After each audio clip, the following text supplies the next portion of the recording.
ලෝක ධාතුවේ ඇති සියලුම දානයන් අභිභවනය කළ මහත්ඵල මහානිසංසදායක එකම දානමය පින්කම වන සද්ධර්ම දානමය පින්කමද සිදු කරගන්න සූදානම් වෙනවා. ඒ සියල්ලෙන් රැස් කරගන්න සියලුම පුණ්‍ය ධර්මයන් සියලු දෙනාටම චතුරාර්ය සත්‍ය ධර්මාවබෝධය සඳහාම පාරමී වේවා කියලා ප්‍රාර්ථනා කරමු. පින්තුනි, අද ධර්ම දේශනාව තුළින් සාකච්ඡා කරන්න බලාපොරොත්තු වෙන්නේ මේ පින්කම් කිරීම හා නිවැරදිව ප්‍රාර්ථනා කිරීම කියන කාරණාව පිළිබඳව. මේක ගොඩක් දීර්ඝව සාකච්ඡා කරන්න තියෙන මාතෘකාවක්. නමුත් අපි අද මේ දීර්ඝ දේශනා මාලාව ආරම්භ කරමු මේ අවස්ථාවේ. පින්කම් කිරීම හා නිවැරදිව ප්‍රාර්ථනා කිරීම. මොකද සමහර වෙලාවක අපිට ඇහෙනවා මේ නිවන විතරක් ප්‍රාර්ථනා කරන්න එහෙම නොකළොත් සසර බොහෝම දික් වෙනවා කියලා. ඒ නිසා අපි හැම පින්කමක්ම කරලා ප්‍රාර්ථනා කරන්න ඕනේ නිවන විතරයි කියලා. ඒ කාරණාව බුදුරජාණන් වහන්සේගේ දේශනාවට අනුකූලද? ඒ කාරණාව පිළිබඳව අපේ භාග්‍යතුන් වහන්සේ මොනවද පැහැදිලි කරලා තියෙන්නේ කියන කරුණු මේ ත්‍රිපිටකය පුරාම තියෙනවා. ඒ නිසා අපි ටිකක් හොයලා බලමු මේ ප්‍රාර්ථනාව ගැන මොනවද භාග්‍යතුන් වහන්සේ පැහැදිලි කරලා තියෙන්නේ. මේ ශාසනයේ මේ භික්ෂූන් වහන්සේලා පිළිබඳව සඳහන් කරනකොට රහත් වෙන මට්ටම් ගණනාවක් පැහැදිලි කරනවා. සියලු දෙනාම එකම විදිහට රහත් වුණා නෙමෙයි. රහත් වෙන එක එක ආකාර තිබුණා. ඒ නිසා රහත් වෙච්ච ක්‍රම ගණනාවක් පැහැදිලි කරනවා. හැබැයි කොයි පැත්තෙන් කොහොම ආවත් සියලු දෙනාම රහත් වෙන්නේ. සියලු දෙනාම ගමන් කළේ එකම නිවනට. හැබැයි ඒ නිවනට ආපු හැටි වෙනස්. වෙනස් විදිහකට ඇවිල්ලා තමයි එතෙන්ට ආවේ. අපි උදාහරණයක් සඳහන් කළොත් අපි යම් නගරයකට ඇතුල් වෙන්න තීරණය කරනවා. සමහර කෙනෙක් පයින් එනවා ඒ නගරයට. තව කෙනෙක් පාපදියකින් ත්‍රිවිල් රථයකින් වාගේ එනවා. තව කෙනෙක් පොදු බස් එකකින් එනවා. තව කෙනෙක් තමන්ගෙම වෙච්ච බොහොම සුවදායක සැප පහසු පෞද්ගලික වාහනයකින් එනවා. මේ ඔක්කොම ඇවිල්ලා තියෙන්නේ එකම නගරයට. හැබැයි ආපු හැටි තමයි වෙනස්. එහෙනම් මේ ශාසනය සඳහන් කරනවා ඒක රහතන් වහන්සේ නමක් ඉන්නවා ශුෂ්ක විදර්ශක මහරහතන් වහන්සේ කියලා. කවුද මේ ශුෂ්ක විදර්ශක කියලා කියන්නේ? උන්වහන්සේට කිසිම 이르දියක් දක්වන්න බෑ. ප්‍රාතිහාර්ය දක්වන්න පුළුවන් කමක් නැහැ. ඒ නිසා මේ මහ පොළොව යටින් කිමිදෙන්න පුළුවන් කමකුත් නැහැ. අභ්‍යවකාශයේ සැරිසරන්න පුළුවන් කමකුත් නැහැ. ගහක් ඇතුලෙන් ගලක් ඇතුලෙන් බිත්තියක් ඇතුලෙන් යන්න පුළුවන් කමකුත් නැහැ. අනුන්ගේ හිතක් දැනගන්න පුළුවන් කමකුත් නැහැ. නමුත් උන්වහන්සේ රහත් වෙලා ඉන්නේ. ඒ රහතන් වහන්සේට කියනවා ශුෂ්ක විදර්ශක රහතන් වහන්සේ කියලා. මොකද මේ මහරහතන් වහන්සේ කියන වචනයත් පාවිච්චි කරන්නේ නැහැ. මේ ශාසනයේ මහරහතන් වහන්සේ කියලා කියන්නේ යම් මට්ටමකට ආවට පස්සේ. නමුත් අර මුලින් කිව්වා වගේ සියලු දෙනාම රහතන් වහන්සේලා. නමුත් ඒ රහතන් වහන්සේලා අතර මහරහතන් වහන්සේ කියලා කියන්නේ විශේෂ මට්ටමකට. අපි බලමු කාටද මහරහතන් වහන්සේ කියලා කියන්නේ. එතකොට ශුෂ්ක විදර්ශක වෙච්චාම රහතන් වහන්සේ. එතකොට මේ ශාසනයේ තවත් රහතන් වහන්සේ නමක් ඉන්නවා. ඒ රහතන් වහන්සේ මේ ශුෂ්ක විදර්ශක රහතන් වහන්සේට වඩා ඉහළයි. ඒ නිසා සඳහන් කරනවා ධාන මට්ටම් 8ම තියෙනවා. ශුෂ්ක විදර්ශක රහතන් වහන්සේට මේ ධාන මට්ටම් නැහැ. දැන් මේ රහතන් වහන්සේට ධාන මට්ටම් 8ම තියෙනවා. උන්වහන්සේ ත්‍රිවිද්‍යා ප්‍රාප්තයි. මොකද මේ ත්‍රිවිද්‍යා ප්‍රාප්ත කියලා කියන්නේ? ඔන්න ශුෂ්ක විදර්ශක මහරහතන් වහන්සේට නොතිබුණ කාරණා තුනක් මේ රහතන් වහන්සේට තියෙනවා. ඒ තමයි පෙර ආත්මයේ බැලීමේ හැකියාවක් තියෙනවා. පෙර ආත්මයේ බලන්න පුළුවන්. සත්‍යයේ චුති උප්පත්ති මෙලවින් චුත වෙලා කොහෙද ඉපදුනේ කියන කාරණාව බලන්නත් පුළුවන්. ඊට අමතරව මේ ආශ්‍රවයන් ක්ෂය කිරීම ආසවක්ඛය කියන ඥානය උන්වහන්සේට තියෙනවා. එතකොට මේ ඥානයන් තියෙන නිසා තමයි ත්‍රිවිද්‍යා ප්‍රාප්තයි කියන්නේ. ශුෂ්ක විදර්ශක රහතන් වහන්සේට ඒක නෑ. එතකොට මේ දෙවෙනි මට්ටමක්. ඊට වඩා ඉහළ මට්ටමකින් වැඩ ඉන්නවා ෂඩ් අභිඥාලාභී මහරහතන් වහන්සේ. ෂඩ් අභිඥාලාභී රහතන් වහන්සේ ධානා මට්ටම් 8ම තියෙනවා.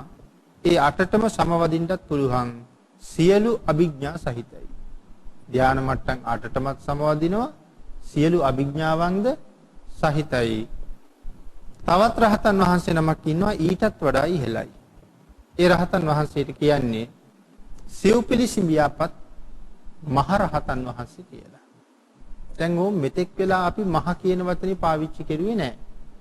දැන් එතකොට මහරහතන් වහන්සේ කියලා කියන්නේ සිව්පිලිසිඹියාපත් කියන මේ අර්ථ ධර්ම නිරුත්ති පටිභාන මේ ඥාන හතර සහිතව රහත් භාවයටපත් වුණා නම් උන්වහන්සේට තමයි මහරහතන් වහන්සේ කියලා කියන්නේ. පොදුවේ අපි කාටත් කියනවා. නමුත් මේ තමයි මහරහතන් වහන්සේ. එතකොට අර්ථ මොකද්ද මේ අර්ථ කියලා කියන්නේ? අර්ථ කියලා කියන්නේ ඵලය. එතකොට ධර්ම කියලා කියන්නේ හේතුව. හේතුඵල. අර්ථ ඵලය ධර්ම හේතුව. නිරුත්ති කියලා කියන්නේ ලෝකේ ව්‍යවහාර භාෂා 100ක සම්පූර්ණ ව්‍යාකරණ ඥානය සහිතව උන්වහන්සේට අවබෝධයක් ලැබෙනවා. ලෝකේ පාවිච්චි වෙන ව්‍යවහාර භාෂා 100ක සම්පූර්ණ ව්‍යාකරණ ඥානය සහිතව කිව්වේ ඒ භාෂාව හැම පැත්තෙම සුපරිසුද්ධ ආකාරයෙන් අවබෝධ කරනවා. සියලු ව්‍යාකරණ ඥාන සහිතව අවබෝධ වෙනවා ලෝකේ ව්‍යවහාර භාෂා 100ක්. ඒක ලැබෙන්නේ මේ නිරුත්ති කියන ඥානයත් එක්ක. ඊළඟට පින්නතේ පටිභාන කියලා කියන්නේ තමන් මේ දන්න ව්‍යාකරණ ඥානයයි හේතුඵල ධමයි මනාව සම්බන්ධ කරලා ගලපවන්න තියෙන හැකියාව. දන්න ව්‍යාකරණ ඥානයයි හේතුඵල ධමයි දෙක සම්බන්ධ කරලා මනාව ගලපවන්න පුළුවන් හැකියාවට කියනවා පටිභාන කියලා. මේ තමයි අර්ථ ධර්ම නිරුත්ති පටිභාන කියන කාරණාවේ ඊටාම සරල තේරුම. අපේ මිහිඳු මහරහතන් වහන්සේ. එතකොට මිහිඳු මහරහතන් වහන්සේ කෙස් බානකොටම සිව්පිලිසිඹියාපත් අරහත්ත්වයටයිපත් වෙන්නේ. දැන් අපේ අයට ඒක ඊළඟට හොඳටම පැහැදිලි වෙනවා. මිහිඳු මහරහතන් වහන්සේ ජම්බුද්දීපේ ජාත පුත්‍රයෙක්. භාග්‍යතුන් වහන්සේගේ ධර්මයත් අරගෙන අපේ රටට වැඩම කළා. හැබැයි ඉන්දියාවේ ජම්බුද්දීපේ කතා කරන භාෂාව නෙමෙයි අපේ රටේ කතා කරන්නේ. එහෙමනම් මිහිඳු මහරහතන් වහන්සේ දේවානම්පියතිස්ස රජුරුවත් එක්ක කතා කරන්නේ කලින් මේ රටට ඇවිල්ලා අමුතුවෙන් සිංහල ඉගෙන ගත්තේ නැහැ. එහෙනම් කොහෙට වැඩියත් ඒ භාෂාවෙන් කතා කරන්න පුළුවන්. එහෙනම් මිහිඳු මහරහතන් වහන්සේ මේකට අපිට එක උදාහරණයක්. ඊට ඉහළින් වැඩ ඉන්නවා මොග්ගලී පුත්තිස්ස රේවත සබ්බකාමී නාගසේන කියන මහරහතන් වහන්සේලා. ඒ අතරට මිහිඳු මහරහතන් වහන්සේත් අයිති වෙනවා. ඒ කියන්නේ සිව්පිලිසිඹියාපත් මහරහතන් වහන්සේලාමයි මේ සඳහන් කරපු රහතන් වහන්සේලාත්. නමුත් අරට වඩා මට්ටමින් ඉතා ඉහළයි. ඊටත් ඉහළින් වැඩ ඉන්න තවත් මහරහතන් වහන්සේලා පිරිසක් ඉන්නවා. උන්වහන්සේලා විශේෂයෙන් හඳුන්වනවා 80 මහා ශ්‍රාවකයන් වහන්සේලා කියලා. 80 මහා ශ්‍රාවකයන් වහන්සේලා ඊට ඉහළයි. ඊටත් ඉහළින් වැඩ ඉන්නවා තවත් ශ්‍රාවකයන් වහන්සේලා දෙන්නෙක්. ඒ වෙන කවුරුවත් නෙමෙයි අග්‍ර ශ්‍රාවකයන් වහන්සේලා දෙනම. ඊට ඉහළින් වැඩ ඉන්නවා අබුද්ධෝත්පාද කාලයක ලෝකේ පහළ වෙන පසේ බුදුරජාණන් වහන්සේ. මේ සියලු දෙනාටම වඩා ඉහළින් කිසි කෙනෙකුට හිතා ගන්න බැරි ඊටාම අචින්තනීය මට්ටමකින් වැඩ ඉන්නවා ලෞතර සම්මා සම්බුදුරජාණන් වහන්සේ. භාග්‍යතුන් වහන්සේගේ ඥානය ගැන කෙනෙකුට හිතන්නවත් බෑ.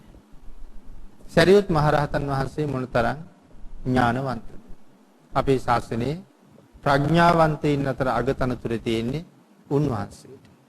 අපේ බුදුරජාණන් වහන්සේක උදාහරණයක් සඳහන් කළා උන්වහන්සේගේ ඥාන සාගරය ගැන පැහැදිලි කරන්න. භාග්‍යතුන් වහන්සේගේ නෙමෙයි සරියුත් මහරහතන් වහන්සේගේ ඥාන සාගරය ගැන. මහා කල්පයක් පුරාවට දැන් අපි ඒ කල්පය දන්නවා කියලා මම හිතනවා. මහා කල්පයක් පුරාවට පායන්නෙම නැතුව වහින වැස්සක වැටිච්ච වැහි බින්දු ගාන කොච්චරද කියලා ඇහුවොත් අහපු ගමන් උත්තර දෙන්න පුළුවන් ඥානයක් සරියුත් මහරහතන් වහන්සේට තියෙනවා. භාග්‍යතුන් වහන්සේම පැහැදිලි කරනවා මේක සාරිපුත්තගේ ඥානයට උපමාවක් නෙමෙයි. අහපු ගමන් උත්තර දෙන්න පුළුවන්මයි. ඒ තරම්ම ඥානය තියෙනවා. මේ ඥානවන්තයත් භාග්‍යතුන් වහන්සේගේ හැකියාව යන්තම් අනුමාන කරලා දකිනවා විතරයි. එතු මේ ඥාණයෙන් භාග්‍යතුන් වහන්සේගේ ඥාන සාගරය තරණය කරන්න පුළුවන් කමක් නැහැ. අනුමාන වශයෙන් ලෞතර බුදුරජාණන් වහන්සේ මෙහෙම වෙන්න ඇති කියලා දකිනවා මිසක් ඒ ඥාන සාගරය දකින්න බැරි නිසායි සියලු දෙනාටම වඩා ඉහළින් අචින්තනීය මට්ටමකින් වැඩ ඉන්නවා කියලා සඳහන් කළේ. ඊළඟට පින්නතුනි අපි මේ කාරණාව විමසලා බලන්න ඕනේ මේ ඉහළ මට්ටම් වල වැඩ ඉන්න රහතන් වහන්සේලා නිවන ප්‍රාර්ථනා කරලා තින්නේ කොහොමද? එක එක මට්ටම් වල රහතන් වහන්සේලා නිවන ප්‍රාර්ථනා කරලා තින්නේ කොහොමද? අපි කතා කරුවා 80 මහා ශ්‍රාවකයන් වහන්සේලා පිළිබඳව. මේ හැම 80 මහා ශ්‍රාවකයන් වහන්සේ නමක්ම තමන් වහන්සේගේ නිවනට අමතරව තවත් අග්‍රස්ථානයක් දෙකක් ප්‍රාර්ථනා කරලා තියෙනවා. ඒකනේ උන්වහන්සේලා විශේෂ වුණේ විශේෂ අග්‍රස්ථාන 80ක් පිරිනැමිච්ච නිසා ඒක රහතන් වහන්සේ නමකට අග්‍රස්ථාන දෙක තුනක් තිබුණා. නමුත් මේ 80 දෙනෙක් සුවිශේෂී වෙච්ච නිසායි 80 මහා ශ්‍රාවකයන් වහන්සේලා කියලා කිව්වේ. නිවන විතරක් ප්‍රාර්ථනා කළා නෙමෙයි. අර මුලින්ම කතා කරපු ශුෂ්ක විදර්ශක මහරහතන් වහන්සේ සමත පැත්ත අතෑරලා විදර්ශනා මාර්ගය ඔස්සේම නිවන හොයාගෙන ගියා. ඒ නිසා වෙනත් ලැබෙන්න තියෙන තවත් බොහෝ දේවල් අතහැරලා උන්වහන්සේ කෙලින්ම ඊතර වීමම අරගෙන ගියා. නමුත් 80 මහා ශ්‍රාවකයන් වහන්සේලා එහෙම නෙමෙයි. තවත් අග්‍රස්ථාන කීපයකුත් ප්‍රාර්ථනා කරමින්ම තමයි නිවන ප්‍රාර්ථනා කරලා තියෙන්නේ. එහෙමනම් මේ 80 මහා ශ්‍රාවකයන් වහන්සේලා නිවනට අමතරව අග්‍රස්ථාන කීපයක් ප්‍රාර්ථනා කළා. ඒ නිසා මේින්ම පැහැදිලි වෙනවා මේ ප්‍රාර්ථනාව කියන එක බුදුදහමට විරුද්ධ නැහැ කියන එක. විරුද්ධයි නම් උන්වහන්සේලා එහෙම ප්‍රාර්ථනා කරන්නේ නැහැ. එහෙනම් ප්‍රාර්ථනාව භාග්‍යතුන් වහන්සේ ප්‍රතික්ෂේප කරපු දෙයක් එහෙම නෙමෙයි. ඒකට අපූර්ව කරුණු මේ දේශනාව අතරේ බොහෝම හමු වෙයි. අපිට මේ පැයේ සාකච්ඡා කරන්න බැරි වුණත් එච්චර දීර්ඝව. නමුත් සේවලී මහරහතන් වහන්සේ උන්වහන්සේගේ අග්‍රස්ථානයට අමතරව තවත් අග්‍රස්ථාන කීපයක් නිවනට අමතරව තව තමන්ට ලැබෙන්න අග්‍රස්ථාන කීපයක් ප්‍රාර්ථනා කළා. සේවලී මහරහතන් වහන්සේ මොන වගේ අග්‍රද? උන්වහන්සේ අග්‍රලාභී. ඒ කියන්නේ ප්‍රත්‍යලාභීන්ගෙන් අග්‍රස්ථානය. මොනවද ප්‍රාර්ථනා කරලා තියෙන්නේ එතකොට? සිව්පසේ. චීවර, පිණ්ඩපාත, සේනාසන, ගිලාන ප්‍රත්‍ය. මේ අග්‍රස්ථානයෙන් මේ ප්‍රත්‍යලාභීන් අතර අගතනතුර ලැබලා ලෞතර බුදුරජාණන් වහන්සේ නමකගෙන් උන්වහන්සේගේ ශාසනයේ ප්‍රත්‍යලාභීන් අතර අගතනතුර කියන ප්‍රතිපදාව නැත්නම් අපි කියමුකෝ සම්මානය කියලා. ඒක භාග්‍යතුන් වහන්සේගෙන් ලැබලා ශාසනයේ වැඩ ඉඳලා පිරිනිවන් පාන්න තමයි උන්වහන්සේ ප්‍රාර්ථනා කරලා තියෙන්නේ. දැන් ප්‍රත්‍යලාභීන් අතර අගතනතුර. එතකොට එහෙනම් කෙනෙකුට කියන්න බැරිද මේ සිව්පසේ ප්‍රාර්ථනා කෙරුවා කියලා කියන්නේ ලෝභකම කියලා. Tamanට ලැබෙන්නනේ ප්‍රාර්ථනා කරලා තියෙන්නේ. එතකොට තණ්හාවක් නේ. දැන් මෙතනදී එතකොට අපිට එහෙම කියන්න පුළුවන්ද? ඒ කාරණාව එහෙනම් සාධාරණ නෑ. උන්වහන්සේගේ සිව්පසේ මොනවටද යොදලා තියෙන්නේ? සම්මා සම්බුද්ධ ශාසනයේ චිර පැවැත්ම උදෙසාමයි එදායින් එදයි කෝටි ගාණක් ආවත් කෑම දීලා බණ කියන්න පුළුවන්කමක් උන්වහන්සේට තිබුණා. කෝටි ගාණක්ද බණ අහන්න එන්නේ. ඒ කෝටි ගාණටම කෑම දීමේ හැකියාවක් උන්වහන්සේගේ මේ ලාභීත්වය තුලින් උන්වහන්සේට තිබුණා. භාග්‍යතුන් වහන්සේ ළඟට බණ අහන්න ආපු කෝටි ගණන් අය බඩගින්නේ නම් ඉන්නේ ඒ කෝටි ගාණටම කෑම දීලා බණ අහන්න අවස්ථාව උදා කරලා දෙන්න උන්වහන්සේට හැකියාව තිබුණා. එහෙනම් ඒ ප්‍රත්‍ය ප්‍රාර්ථනා කරලා ශාසනයේ චිර පැවැත්ම තමයි උන්වහන්සේගෙන් උදා කරලා දීලා තියෙන්නේ. ඊළඟට දාරුචීරිය කියලා මහරහතන් වහන්සේ නමකුත් හිටියා. උන්වහන්සේත් මහරහතන් වහන්සේ. උන්වහන්සේත් 80 මහා ශ්‍රාවකයන් ගණයට එකතු වෙනවා. ඒතකොට උන්වහන්සේ සුඛ සහගත ප්‍රතිපදාවෙන්ම මේ ශාසනයේ නිවනට ගමන් කරපු රහතන් වහන්සේලා අතර අග්‍රස්ථානයේ හිමි කරගත්තා. එතකොට දාරුචීරිය මහරහතන් වහන්සේත් සීවලී මහරහතන් වහන්සේත් දෙන්නම කරලා තියෙන්නේ එකම පින්කම. නමුත් ලොකු වෙනසක් තියෙනවා. සීවලී මහරහතන් වහන්සේට බොහොම ලැබුණා. හැබැයි අවුරුදු 7යි මාස 7යි දවස් 7ක් අම්මගේ කුස ඇතුලේ අසීමාන්තික දුකක් වින්දා. අපේ බුදුරජාණන් වහන්සේ අභිධර්ම පිටකයේ ජාතිපි දුක්ඛ විස්තර කරන තැන මේ මාතෘ ගර්භයක උපදින එක මොන තරම් දුකයිද කියලා පැහැදිලි කළා. ඒ නිසානේ සමහර අය පින් කර කර ප්‍රාර්ථනා කරුවේ නැවත පින් කරගන්න නිවන් දකින්න උපදින්නත් ඕනේ. හැබැයි අම්මගේ කුසේ ඉපදෙන්න එපා කියලා. ඇයි? ඒ තරම්ම දුකක් මාතෘ ගර්භය ඇතුලේ තියෙන බව අපේ බුදුරජාණන් වහන්සේ සඳහන් කළා. අපායවල් ගණනාවක දුක මව් කුසේ තියෙනවා. ඔබ අපි සියලු දෙනාම ඒ දුක භුක්ති විඳපු අය. නමුත් ඒ කාලේ විඳපු දුක්ඛන්දරාව දැන් මතක නෑ අපි කාටවත්. දරුවෙක් වැඩෙනකොට මේ අම්මගේ ගර්භාෂයේ හැම වෙලාවෙම පිහිටන්නේ ආමාශයට යටින්. ආමාශයේ තියෙන ගර්භාෂයට උඩින්. ඒ නිසා පැහැදිලි කරනවා අම්මා උණු වතුර පාවිච්චි කරනකොට ඇතුලේ ඉන්න දරුවා ලෝකුඹු නිරේ ඉන්නවා වගේ තැම්බෙනවා. නමුත් එයාට කියන්න පුළුවන් ද උණු වතුර බොන්න එපා මට අමාරුයි කියලා. එහෙම කියන්න බෑ. ඒ වේදනාව විඳින්න ඕනේ. අනික අතපය දිගෑරලා ඉන්න පහසුකමක් තියෙනවද? දැන් අපි එක දවසක් යම් තැනක හිර කරලා තිබ්බොත් අපිට මොනතරම් අමාරුද? කාමරයක් ඇතුලේ හිර කරලා වහලා තිබ්බත් එහාට මෙහාට ඇවිදින්නත් පුළුවන්, කැමති විදිහට නිදා ගන්නත් පුළුවන්. ඒ දවසක්ම මේ කාමරය ඇතුලේ ඉන්න එක නම් අපිට හරි අමාරුයි. නමුත් මාතෘ ගර්භයේ ඇතුලේ එහෙම නිදහසක් නම් ඇත්තේ නෑ. අත් දෙකත් නමාගෙන, කකුල් දෙකත් නමාගෙන මේ උදාහරණයක පැහැදිලි කරනවා ධර්මයේ හරියට කොයි වගේද? ගස් බෙනයක් ඇතුළට රිංගගත්ත වඳුරු පැටියෙක් කොහොම ඇකිලිලා වකුටු වෙලා ජීවත් වෙනවද? මාස 10ක්ම මාතෘ ගර්භය ඇතුලේ ජීවත් වෙන්නේ එහෙමයි කියලා. එහෙම ඇකිලිලා හිටපු හින්දානේ එළියට ඇවිල්ලා අතපය නමාගෙන ඇඟිලි ටිකක් නමාගෙන මේ ඉන්නේ. ටික ටික දිගෑරලා අතගාලා හදන්න එපේ. එතකොට අම්මා උණු වතුර බොනකොට ලෝකුඹු නිරේ ඉන්නවා වාගේ තැම්බෙනවා. අම්මා අයිස් වතුර, සීතල වතුර, ඔය අයිස්ක්‍රීම් වර්ග වාගේ දේවල් අම්මා ආහාරයට ගන්නකොට මෙයාට ලෝකාන්තරික මහනිරේ ඉන්නවා වගේ සීතලයි. ලෝකාන්තරික මහනිරේ තරම්ම සීතලයි. අයිස් තියෙන්නේ. පතුලක් නෑ ලෝකාන්තරික නිරේට. උඩිනුත් ඇරිලා තියෙන්නේ, යටිනුත් සීමාවක් නෑ. කොහෙද එතකොට ලෝකාන්තරික මහනිරේ තියෙන්නේ? පින්නතනි සක්වලවල් 3ක් එකට එකතු වෙන තැන. සක්වල ලෝක ධාතුව යම් ප්‍රමාණයකට රවුම්නේ. එතකොට රවුම් භාජන 3ක් එකට අල්ලලා අපි අල්ලගත්තොත් අපි කියමු කෝප 3ක්. කෝප 3ක් අපි අල්ලලා ඇඟිලි 3න් උස්සලා ගත්තාම මේ රවුම් 3 හේතු වෙච්ච තැන මැද්දේ ඉඩක් තියෙනවා.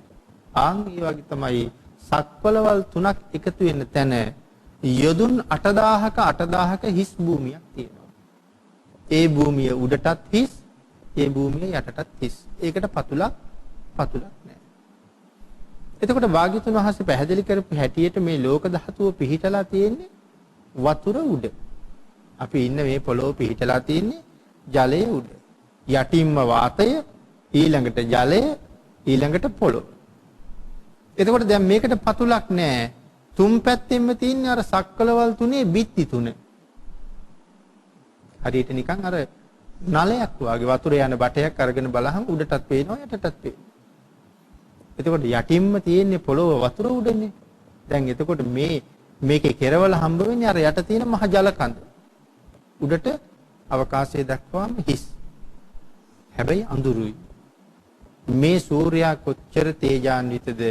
මේ සූර්යයා සමත් නැහැ ලෝකාන්ත නිරේට තමන්ගේ ආලෝකය පතුරවන්න. ඒ නිසා කෑලි කපන තරම් කළුවරයි අයිස් මිදිලා තියෙන්නේ. නිරිසත්තු කෝටි ප්‍රකෝටි ගණන් මේකේ ඉන්නවා. හැබැයි තව කෙනෙක් ඉන්නවා කියලා අනික් කෙනාට පේන්නේ නැහැ. එතකොට අයිස් වලට මේගොල්ලෝ පිච්චෙනවා. පේන්නේ නැති වුණාට එක එක්කෙනා සක්වල බිත්ති වල තමයි එල්ලිලා ඉන්නේ අර වවුලෝ එල්ලුණා වගේ.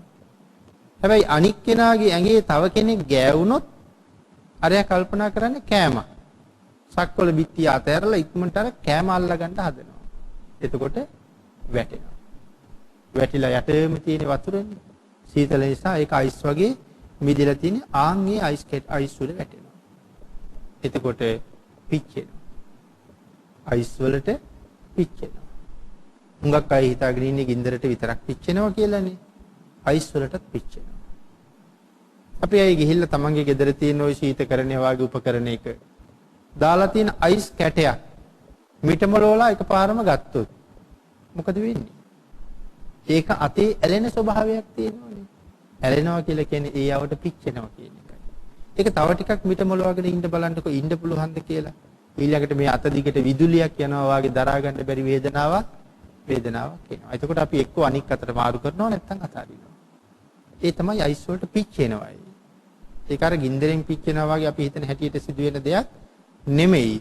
එතකොට නම් හිතෙනවා ගින්දරෙන් පිච්චෙනවට වඩා අයිස් වලින් පිච්චෙන එක අමාරුයි කියලා. මේ ලෝකාන්තරික නිරේ ඉන්නේ එහෙම. අම්මා සීතල වතුර බොනකොට මේ කුසය ඇතුලේ ඉන්න දරුවට වෙන්නේ ඒකමයි.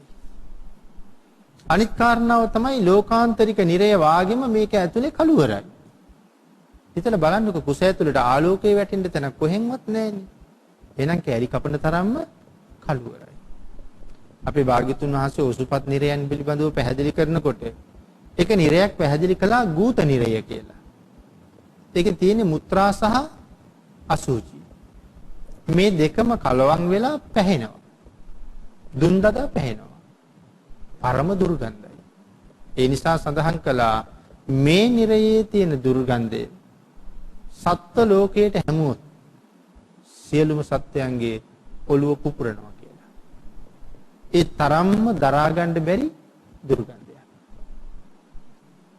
අපේ කුසය තුලත් ඒ වගේමයි. පැසවූ ආහාරත් තියෙනවා. නොපැසවූ ආහාරත් තියෙනවා. සෙම් සොටු ඒ හැම දේවල්මත් පිරීලා. ලේ සරව වලිනුත් පිරීලා. මේ ගර්භාෂයේ ඉස්සරහ පැත්ත අම්මගේ මුත්‍රාශයත් එක්ක දැවටෙනවා. හැම වෙලාවෙම මුත්‍රාශයත් උණුසුම්. ශරීරය ඇතුලේ උණුසුමනේ. එතකොට මේ පැත්තෙනුත් මෙයා රත් වෙනවා. අනික් පැත්ත මේ පිටකටුව උඩ තමයි මේ ගර්භාෂයේ තියෙන්නේ. එතකොට ඒකේ පිටපැත්තෙන් අම්මගේ මහාන්ත්‍රයේ අග කෙරවල තියෙනවා. මහාන්ත්‍රයේ අග කෙරවල අඟල් 10ක් විතර තියෙන්නේ. පැසවලා අයින් කරන්න තියෙන ආහාර. ඒ කියන්නේ මල පහ. එතකොට මේ පැත්තෙන් ගර්භාෂය ඒ පැත්තට හේතු වෙලා මේ පැත්තෙන් මුත්‍රාශයට හේතු වෙලා ආන්ගේ නිසා පුදුමාකාර දුර්ගන්ධයකුත් මේක ඇතුලේ තියෙනවා. ඉතින් මේ වාගේ අප්‍රමාණ දුක්ඛන්දරාවක් මේ ජාතිපි දුක්ඛ විස්තර කරනකොට මේ කුසය ඇතුලේ භාග්‍යතුන් වහන්සේ අපූර්වට පැහැදිලි කරලා තියෙනවා. හරියට කියව අවබෝධ කරගත්තොත් අපිට තායනම් මව් කුසක් එපා කියලා හිතෙන තරමටම. එතකොට අපි නම් මාස 10ක් විතර ඕක වින්දා. නමුත් සීවලි මහරහතන් වහන්සේ අවුරුදු 7යි මාස 7යි දවස් 7ක් මොන දුකක් විඳින්නේ නැද්ද? මොන තරම් කරුමයක් සංසාරේ කරලා තියෙන්නේ නැද්ද මේකට හිර වෙන්න. නමුත් ඉපදුනාට පස්සේ උන්වහන්සේට ලැබිච්ච ප්‍රත්‍ය භාග්‍යතුන් වහන්සේට විතරයි දෙවෙනි වෙන්නේ. මේ පින්කම උන්වහන්සේ යම් පින්කමක් කළාද එයම තමයි දාරුචීරිය ස්වාමීන් වහන්සේ කළේ. හැබැයි ප්‍රාර්ථනාවේ වෙනසක් තියෙනවා. උන්වහන්සේ ප්‍රති ප්‍රාර්ථනා කළා. දාරුචීරිය මහරහතන් වහන්සේ ප්‍රති ප්‍රාර්ථනා කළේ නෑ. උන්වහන්සේ අවුරුදු 20000 එක බුද්ධාන්තරයක මහානදම් පිළිවා. අවුරුදු 20000 දීර්ඝායුෂ තියෙන කාලයක්. ප්‍රත්‍ය ලැබුණ සිව්පසේ හොඳට සඳහන් කරන ධර්මයේ කෙනෙකුට මූණ පිහගන්න තරම් රෙදි කෑල්ලක් දුන්නේ කියලා. බඩ යන්තම් බඩසයින් බේරෙන්න කැම ටිකක් දුන්නේ කියලා. ඒ නිසා සඳහන් කරනවා බුලත් විටක තරම් ප්‍රමාණයක්වත් දුන්නේ නැහැ කියලා. නමුත් 80 මහා ශ්‍රාවකයන් අතරට එන්න පින් කරලා තිබ්බා දුන්නේ නැහැ. ඒ නිසා අපේ බුද්ධාන්තරේ ඉපදුනා ඊටාම දුගී පුද්ගලයෙක්. එදිනෙදා ජීවත් වෙන්න තමන් කරන කටයුතු මදි. මෙහි කුලී වැඩ කරලා හරි හම්බ කරලා හරි ජීවිතේ පවත්වන්න මදි හින්දා අදත් සමහර අය විදේශ රටවල් වලට යනවා රැකියාවක් හොයාගෙන. ඒ නිසා මේ බාහිය දාරුචීරිය කියන කෙනත් බඩුත් පටවගෙන නැව් නැංග විදේශ රටකට යන්න. එහෙන්වත් බඩු විකුණලා හොඳ ආදායමක් හොයාගන්න හිතාගෙන. නැව මුහුදුපත් වුණා. සියලු දෙනාම සාගරේ ඉන්න මාළු කැස්බෑව කයවා මෙයා කොහොම හරි ලෑලි කෑල්ලක් උපයෝගී කරගෙන පාවෙලා දවස් ගාණක් බඩගින්නේ ඇවිල්ලා සුප්පාරක පටුනට හේතු වෙනකොට ඇඟේ වස්ත්‍රවත් තිබෙන්නේ නැහැ කියලා සඳහන් කරන්නේ. අවදි වෙලා බලනකොට වස්ත්‍රත් නැහැ. වස්ත්‍ර නැති හින්දා වනාන්තරගත වුණා. දරපතුරු කෝටු කෑලි එකතු කරලා වැලකින් වෙලලා ඇඳගෙන ඒ වගේම උතුරු සළුව වගේ එකක් ඒ වගේම කරේ දාගත්තා. සමහර දවස් වලට වළං කටුකුත් අරගෙන හිඟමණිය යනවා. ප්‍රති ප්‍රාර්ථනා කරලා නෑ හිඟමණිය යනවා. හරියට ලැබුණා. ඒ යනකොට මේ ඇඳුමට දරපතුරුනේ හරි රූක්ෂ ඇඳුමක්. මිනිස්සු කල්පනා කරුවා හරි උතුම් කෙනෙක්. සමහර කට්ටිය ඇඳුම් ගෙනල්ලා දුන්නා. මෙයා කල්පනා කරුවා ඇඳුම් ඇඳලා આવොත් මට මෙච්චර ලැබෙන්නේ නැහැ. ඒ හින්දා මෙහෙම්මම හොඳයි. ඒ හින්දා දෙන ඇඳුම් ප්‍රතික්ෂේප කළා. මිනිස්සු හිතුවා මේ රහතන් වහන්සේ නම. එදා ඉඳලා මිනිස්සු එහෙම සලකන්න පටන් ගත්තා. යම් දවසක බාහිය දාරුචීරියටත් හිතෙනවා හැබෑවටම මම රහත්ද කියලා. හැබැයි ඒ සිතුවිල්ල මොනතරම් මිත්‍යා දෘෂ්ටිකද? පින්තුනි අපිට හිතෙනවද අපි දිහත් දෙවියෝ බ්‍රහ්මියෝ බලාගෙන ඇති කියලා? අපි දිහා නම් කවුරුවත් එහෙම බලාගෙන නැති වෙයි. ඒ වුණාට දාරුචීරිය දිහා බලාගෙන ඉන්නවා බ්‍රහ්ම ලෝකේ ඉන්න ප්‍රතාපවත් බ්‍රහ්ම රාජ්‍යය. බලාගෙන ඉන්නේ කවදා හරි මිත්‍රයාට වරදින දවස එනකන්. සංසාරේ කල්යාණ මිත්‍රයන්ගේ තියෙන අසිරිය. කවුද මේ? කාශ්‍යප බුද්ධ ශාසනයේ 7 දෙනෙක් එකතු වෙලා එකට භාවනා වැඩුවා. ජීවිතය අතහැරලා භාවනා කළා. සාකච්ඡා කරලා ගියේ පිණ්ඩපාතේ වඩින්නේ නැහැ. පැන් හොයාගෙන යන්නේ නැහැ. අපි මේ සසරින් කොහොම හරි මිදෙමු. කාශ්‍යප භාග්‍යතුන් වහන්සේගේ ශාසනයේ අතුරුදහන් වීගෙන යන කාලේ මිනිස්සු හරියට ස්වාමින් වහන්සේලාට බයිනවා. ඒ වගේම ශාසනික ප්‍රතිපදාවෙන් තොර වෙච්ච භික්ෂුන් වහන්සේලාත් හරියට ඉන්නවා. නමුත් බුද්ධාන්තරයක් ලැබිලත් ආයේ මේ අවාසනාවට කර තියන්න බැරි හින්දා අපි මේ ඔක්කොගෙම මෑත් වෙලා ගිහිල්ලා සසරින් මිදෙන්න වීරිය වඩමු කියලා හිතලා තමයි හොයාගෙන යනකොට මහ විශාල පර්වතයක් තිබුණා. හැබැයි ඒකට නගින්නත් බෑ. නැග්ග කෙනෙකුට බහින්නත් බෑ. තීරණය කරුවා නගිමු මේකට. පල්ලෙහා හිටියොත් බඩි ගිනිනකොට වතුර කොටක් හොයාගෙන හරි යන්න හිතෙනවා. ඉනිමගක් බැඳලා නැංගා. වීරිය තියනවාද ඉන්නවමද කියලා ඇහුවා. ඉන්නවා කිව්වා. ඉනිමග පෙරළුවා දැන් බහින්න බෑ. පළවෙනි දවසේම මේ සංඝයා අතර හිටපු සංඝ ඉස්තවිරයන් වහන්සේ රහත් වුණා. උන්වහන්සේ රහත් වෙලා අනවතප්ත විලගාවට ගිහිල්ලා මූණ හොදගෙන ඇවිල්ලා උතුරු කුරු දෙවියන් පිණ්ඩපාත කරගෙන අර 6 දෙනා ගාවට ඇවිල්ලා කී වයිස්මුතුල්ලා දානි අරගෙන ආවා. වළඳලා සුවසේ භාවනා කරන්න. මේ කට්ටිය ඇහුවා ස්වාමීනි මේ කන්ද උඩට නගිනකොට එහෙම කතිකාවතක් අපි ගාව තිබ්බේ නැහැ. ඔබ වහන්සේ හිඟාගත්තා නම් වළඳන්නේ. ඔබ වහන්සේගේ කාර්යයත් සම්පූර්ණයිනේ. අපි තීරණය කරපු විදිහටම කටයුතු කරන්න. රහතන් වහන්සේ පහුවදා පිරිනොම් පෑවා. ඊළඟ කෙනා ඊළඟ දවසේ අනාගාමී වුණා. අර වගේම පිණ්ඩපාත කරගෙන ආවා. පිරිසට පිළිගන්නවා. අර කතාවම කිව්වා. අනාගාමීන් වහන්සේත් අපවත් වුණා. උන්වහන්සේ බඹලොව ඉපදුනා. අනික් 5 දෙනාට කිසිම මාර්ගයක් ඵලයක් ලැබුණේ නැහැ. නමුත් හොඳට සිල් තිබ්බා. හොඳ වීරියක් තිබුණා. මෙරිලා ගිහිල්ලා 5 දෙනාම දෙව්ලොව ඉපදුනා. ආන් ඒ 5 දෙනාම අපේ බුද්ධාන්තරේ නැවත මනුලොවට ආවා.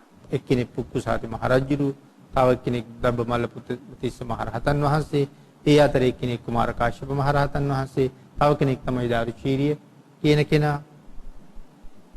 මෙන්න මේගොල්ලෝ අතර අර අනාගාමී වෙච්ච කෙනා තමයි බඹලොව ඉන්නේ. දන්නවා දැන් මේ මගේ මිත්‍රයෝ 5 දෙනාම දැන් බුද්ධාන්තරේ ඉපදිලා. මෙයාට වැරදීගෙන යනවා. ඒක දිහායි බලාගෙන හිටියේ. මම රහත්ද කියලා හිතෙනවත් එක්කම එදා මේ මහා අන්ධ වනේ මේ වනාන්තරයේ ඒකාලෝක කරගෙන ඇවිල්ලා කතා කරලා කිව්වා බාහිය උඹ රහත් වෙලත් නැහැ. උඹ රහත් වෙන මගට ඇවිල්ලත් නැහැ. උඹ රහත් වෙන ප්‍රතිපදාව දන්නෙත් නැහැ. උඹ රහත් වෙන්න උඹ ගාව සීලේකුත් නැහැ. ඒ හින්දා උඹ ගාව තියෙන මිත්‍යා දෘෂ්ටික හැඟීමක්. උඹ රහතන් වහන්සේ නමක් නෙමෙයි. පව් පුරවගෙන අවීචයට යන්න එපා කියලා. ලැජ්ජ හිතුණා. ඒ වෙලාවේ කතා කරලා ඇහුවා ඔය කියන රහතන් වහන්සේලා දෙව්ලොව බඹලොවවත් ඉන්නවද කියලා. සඳහන් කළා එච්චර දුර යන්න ඕනේ නැහැ. මේන් උතුරු දනව්වේ ශ්‍රාවස්ති කියලා නගරයක් තියෙනවා. එහි තියෙන ජේතවන විහාරයේ ලෝකේ පහළ වෙච්ච ශ්‍රේෂ්ඨ කල්යාණ මිත්‍රයන් වහන්සේ වැඩ ඉන්නවා.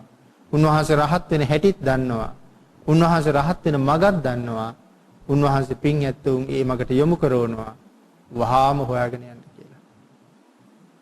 මෙයා ඉන්න තැන ඉඳලා ජේතවනාරාමෙට යොදුන් 120ක් දුරයි. එක දවසින් නම් යන්න බෑ. නමුත් මෙයාගේ තියෙන පුදුම වීරියක්, සංසාරේ කරපු රැකපු සිල්වල මහ බලයක් තියෙනවා. භාග්‍යතුන් වහන්සේගේ අනුකම්පාව ලැබෙනා. භාග්‍යතුන් වහන්සේ මහා කරුණාවෙන් දැක්කා. ඉඳ 120 යොදුන් මග එකම රාත්‍රියෙන් ගෙවලා ජේතවනාරාමයට යනකොට භික්ෂූන් වහන්සේලා සක්මන් කරනවා. සක්මන් කරන ස්වාමින් වහන්සේලා ළඟට ගිහිල්ලා ඇහුවා ස්වාමීනි භාග්‍යතුන් වහන්සේ කොහෙද කියලා. භික්ෂූන් වහන්සේලා සඳහන් කළා භාග්‍යතුන් වහන්සේ නම් පිණ්ඩපාතේ වැඩියා. කොහේ ඉඳලා දාවේ කිව්වා. සුපාරක පටුනේ ඉඳලා. දවස් කීයක් එනවද කියලා කිව්වා. එක රැයින් ආවා ස්වාමීනි කිව්වා. උන්වහන්සේලාට පුදුමයි 120 යොදුනක් 120 යොදුනක් එක රැයින් ආවා. එහෙනම් ඔබට ගොඩාක් මහන්සි ඇති. කකුල් දෙක හොදගෙන තෙල් ගල්වගෙන විවේක ගන්න භාග්‍යතුන් වහන්සේ වඩිනකම්. දාරුචීරිය කියනවා නෑ නෑ ස්වාමීනි 120 යොදුන් මාර්ගයේ එක රැයින් ගෙව්වේ මේ සංසාරේ මං කවදා මැරෙයිද දන්නේ නෑ.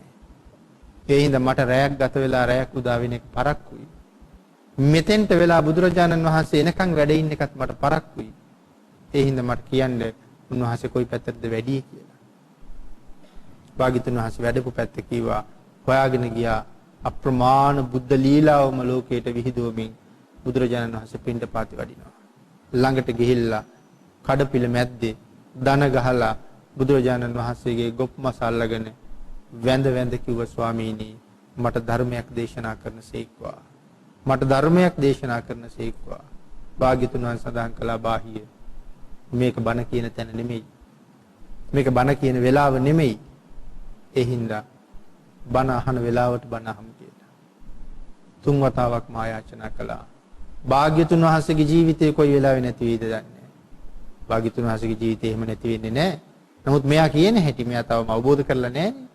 මගේ ජීවිතේ කොතන නැති වෙයිද දන්නේ නැහැ. ඔය බණ අහනවා කියන වෙලාව වෙනකම් මං ජීවත් වෙයිද දන්නේ නැහැ.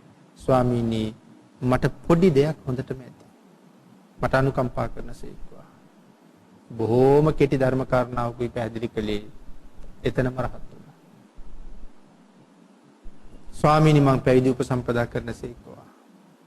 භාග්‍යතුන් වහන්සේ දන්නවා සංසාරේ කවදාවත් මේ මිනිහෙකුට කිසි දෙයක් දුන්නේ නැහැ. එදා අවුරුදු 20000ක් පත්‍ය ලැබමින් මහානකම් ගෙව්වා. මූණ පිහගන්න රෙදි කැල්ල තරම්වත් දීලා නැති නිසා ඊර්ධිමය පාත්‍රා සිවුරුදු මෙයාට ලැබෙන්නේ නැහැ. එහෙනම් කිව්වා එහෙනම් පාත්‍රා සිවුරු හොයාගෙන ඉන්න කියලා. මගදී එළදෙනකගේ වෙස් අරගෙන එන යක්ෂණියක් ඇනලා උන්වහන්සේ පිරිනවම් පානවා. පහුවදා පිණ්ඩපාත වඩිනකොට දාරුචීරිය ස්වාමීන් වහන්සේගේ දේහය පාරෙන් එළියට විසි වෙලා තියෙනවා. ඒක භාග්‍යතුන් වහන්සේ දැක්කා. දැකලා තමයි මේ පැත්තෙන් වැඩි දන්න නිසා භික්ෂුන් වහන්සේලාට කිව්වා මේ දේහය ආදාහනය කරන්න කියලා. උන්වහන්සේලා ඇඳක තියාගෙන ඔසවගෙන ගිහිල්ලා ආදාහනය කරලා එදා හවස ධම්සභාවේදී ඇහුවා භාග්‍යතුන් වහන්සේ දාරුචීරිය කොහෙද ඉපදුනේ කියලා. භාග්‍යතුන් වහන්සේ සඳහන් කළා දාරුචීරිය කොහෙවත් උපන්නේ නැහැ. දාරුචීරිය රහත් වුණා. භික්ෂුන් වහන්සේලා අහනවා ස්වාමීනි කොයි වෙලාවේ බණ අහලාද රහත් වුනේ? එදා මං හොයාගෙන ආපු වෙලාවේ. එහෙනම් ස්වාමීනි මෙයාට ඒ තරම් දීර්ඝ බණක් දේශනා කළා වෙන්න බෑ. ඊට කෙටි කාරණාවකින් රහත් වෙන්න පුළුවන්කම තිබුණාද මෙයාට? භාග්‍යතුන් වහන්සේ සඳහන් කළා මහණෙනි මගේ ධර්මයේ දිගද මගේ ධර්මයේ කෙටිද කියන කාරණාව මේ ලෝකේ වැඩක් නෑ. ඊටාම කෙටි කාරණාවක් කෙනෙකුට අවබෝධ වෙනවා. තව කෙනෙකුට ඊටා දීර්ඝවත් අවබෝධ කරගන්න පුළුවන්. මෙයා ඊටාම කෙටියෙන් දේශනා කරපු ධර්මයේ මනාව අවබෝධ කළා. මහණෙනි ඒකයි වටිනකම. මහණෙනි මේ ධර්මයේ එක පදයක් අහන එක ශ්‍රේෂ්ඨයි. ඒ නිසා උඹලගේ ජීවිත නිකන් ගෙවන්න එපා. රාජ කතා, චෝර කතා, ඉත්ති කතා, පුරුෂ කතා මේ දෙතිස් කතාවෙන් ජීවිතය ගෙවලා ජීවිතය විනාශ කරගන්න එපා. විවිධ දෙනා ප්‍රබන්ධ කරපු එක අල්ලාප සල්ලාප ඇතුළත් වෙන විවිධ ප්‍රබන්ධ කියව අද වාගේ නව කතා වාගේ දේවල් කියව ජීවිතේ කාලේ නිකන් ගත කරලා දාන්න එපා. ඒවා නිෂ්ප්‍රයෝජනයි.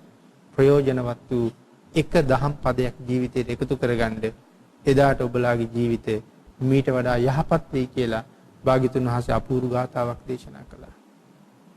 ඒ ගාථාව තමයි සහස් සම්පිචේ ගාථා අනත්ත පද සංහිතා ඒකං ගාථා පදං සෙය්‍යෝ තං සුත්වා උපසම්මති. සහස් සම්පිචේ ගාථා අනත්ත පද සංහිතා අනර්ථ පද සහිත වූ ගාථා 10ක් ඇහුවට වඩා අර්ථවත් එක වචනයක් එක පදයක් අහගන්න එක හැම කෙනෙකුටම ශ්‍රේෂ්ඨයි කියලා භාග්‍යතුන් වහන්සේ කරුණ පැහැදිලි කළා. එහෙම පැහැදිලි කරලා ඊටාම කෙටියෙන් මේක අවබෝධ කරගත්ත නිසා මේ ඊටාම කෙටියෙන් දේශනා කරපු ධර්ම කාරණා අවබෝධ කරගැනීමේ සුවිශේෂී හැකියාවක් ඇති කෙනෙක් හැටියට දාරුචීරිය මහරහතන් වහන්සේට අග්‍රස්ථානයේ පිරිනිවන් පෑවට පස්සේ භාග්‍යතුන් වහන්සේ ප්‍රදානය කරන්නට යෙදුණා. එතකොට ප්‍රාර්ථනා දෙකක තිබිච්ච වෙනස. දෙන්නම කෙරුවේ එකම පින්කම. සීවලි මහරහතන් වහන්සේ ප්‍රති ප්‍රාර්ථනා කළා. දාරුචීරිය Tamanට ලැබිච්ච කිසිම දෙයක් කාටවත් දුන්නේ නැහැ. ඒ වෙනසයි මේ තියෙන දුප්පත් වෙලා ඉපදුනා. ඉතින් ධර්ම දේශනාවට තියෙන කාලය නිමා වෙලා තියෙන නිසා මේ ධර්ම දේශනා මාලාවේ පළවෙනි දේශනාව අපි මේ විදිහට අතට නිමා කරමු. ඊතුරු කාරණා ටික ඉදිරියට සාකච්ඡා කරන්න අදහසක් තියාගෙන